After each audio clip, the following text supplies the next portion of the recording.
Hello students, हम study कर रहे थे पर्यावरण अध्ययन चैप्टर नंबर 5 पर्यावरण प्रदूषण। इस वीडियो में हम स्टडी करेंगे ध्वनि प्रदूषण। ध्वनि प्रदूषण, नॉइज पॉल्यूशन किसे कहते हैं यह देख लेते हैं। ध्वनि प्रदूषण ऐसी अवांछित या अप्रिय ध्वनि जो मनुष्य के स्वास्थ्य, कल्याण या आराम को प्रभावित करे अथवा कोई अवांछित ध्वनि जो बेचैन करे उसे ध्वनि प्रदूषण कहते हैं। ध्वनि प्रदूषण कोई तत्व या पदार्थ नहीं है और इसका कोई अपशिष्ट शेष नहीं बचता। यह डेसिबल की इकाई में मापा जाता है और डेसिबल के द्वारा दर्शाया जाता है। 115 डेसिबल से ऊपर की ध्वनि असहनीय होती है। विश्व स्वास्थ्य संगठन के अनुसार 75 डेसिबल उद्योगों में ध्वनि की औद्योगिक सीमा है। 80 डेसिबल के ऊपर की ध्वनि प्रदूषक बन जाती है। 80 डेसिबल से ऊपर की ध्वनि प्रदूषक बन जाती है और 100 डेसिबल से ज़्यादा ध्वनि बेचैन कर देती है। ध्वनि की आवृत्ति फ्रीक्वेंसी की इकाई हर्ट्ज हर्ट्ज है। मनुष्य की ध्वनि सुनने की अक्षमता 20 से 20,000 हर्ट्ज है। 20 हर्ट्ज से कम आवृत्ति वाली ध्वनि को इंफ्रासोनिक व 20,000 हर्ट्ज से ज़्यादा आवृत्ति वाली ध्वनि को अल्ट्रासोनिक कहते हैं। किंतु भारत में ध्वनि के स्तर कुछ उच्च है जो अक्सर एक ही समय पर 120 डेसिबल से ऊपर चले जाते हैं। अब आगे देखते हैं ध्वनि प्रदूषण के स्रोत। ध्वनि प्रदूषण के कुछ सामान्य स्रोत हैं।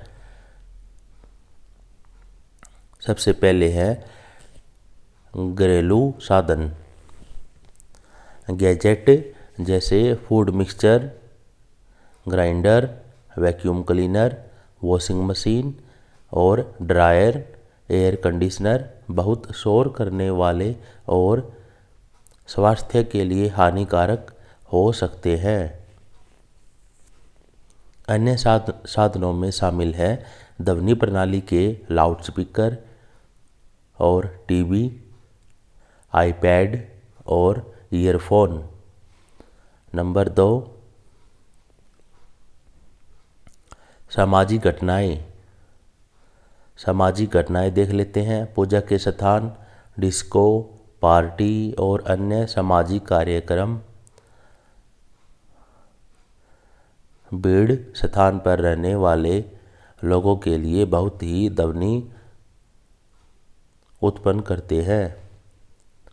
नंबर 3, वाणिज्यिक और औद्योगिक गतिविधियां, प्रिंटिंग प्रेस, उत्पादन उद्योग, निर्माण स्थल बड़े शहरों में ध्वनि प्रदूषण में योगदान देते हैं।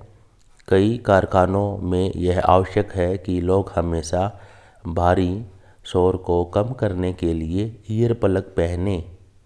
जो लोग घास काटने वाली मशीनों, ट्रैक्टर और शोर करने वाले उपकरणों के साथ काम करते हैं उनके लिए ध्वनि प्रूफ गैजेट पहनना आवश्यक है।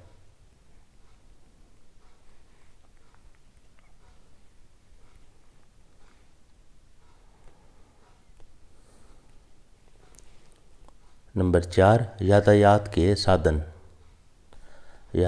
के साधन जैसे हवाई जहाज, रेलगाड़ियाँ, सड़क पर चलने वाले वाहन लगातार शोर करते हैं। अब इस टेबल में, इस तालिका में देख लेते हैं। यहाँ पे फर्स्ट कॉलम में दे रखा है क्षेत्र, सेकंड कॉलम में दे रखा है ध्वनि का स्तर। डेसिबल इसकी इकाई होती है दिन में और यह रात में। औद्योगिक, तो ध्वनि का जो स्तर है दिन में 75 डेसिबल और रात को 70 डेसिबल। वाणिज्यिक, दिन में 65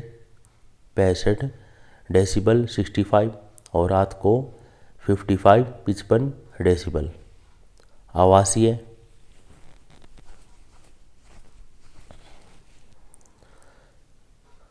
तो आवासीय देख लेते हैं या आवासिक देख लेते हैं।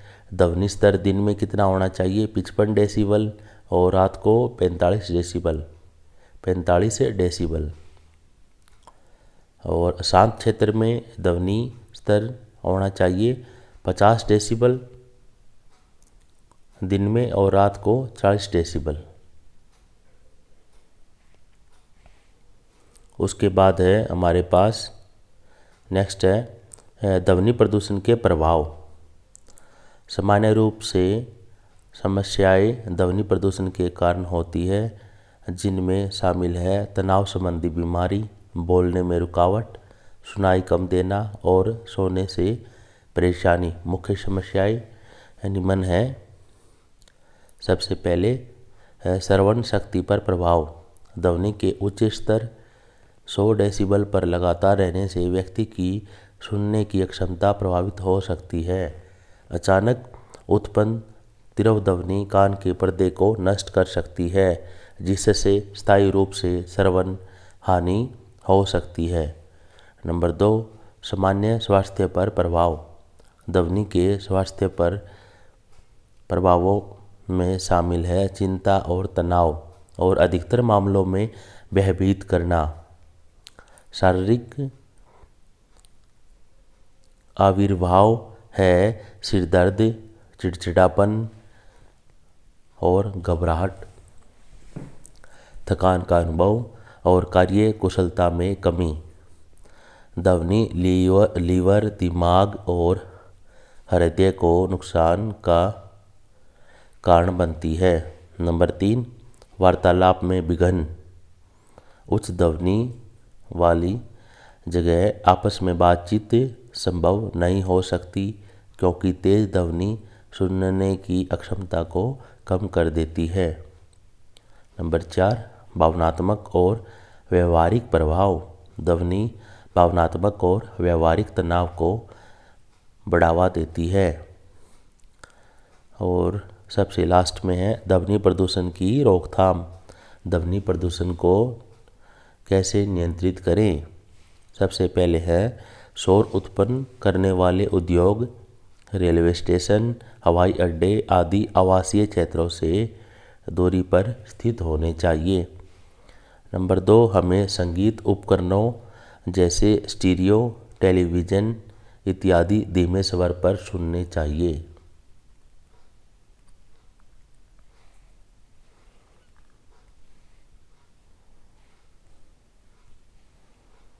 नंबर 3, हमें रात के समय लाउडस्पीकर का प्रयोग नहीं करना चाहिए। उस समय के दौरान हमें स्पीकर धीमे स्वर पर चलाने चाहिए। नंबर 4, सभी मशीनों का रखरखाव अच्छी तरह रखना चाहिए ताकि वे कम आवाज़ उत्पन्न करें। नंबर 5, वाहनों में उच्च गुणवत्ता वाले ध्वनि अवरोधक लगाने चाहिए। नंबर 6, हॉर्न का प्रयोग नियंत्रित होना चाहिए। नंबर 7, ध्वनि प्रदूषण कम करने वाले एरेसो की सीट, बोर्ड इत्यादि का प्रयोग हो। नंबर 8, चौड़े पत्तों वाले वृक्षों का वृक्षारोपण हो जो ध्वनि को सोख कर कम कर सके। नंबर 9, ध्वनि प्रदूषण से निपटने के लिए कठोर नियम और कानून बनाए जाएं और उन्हें सख्ती से लागू किया जाए।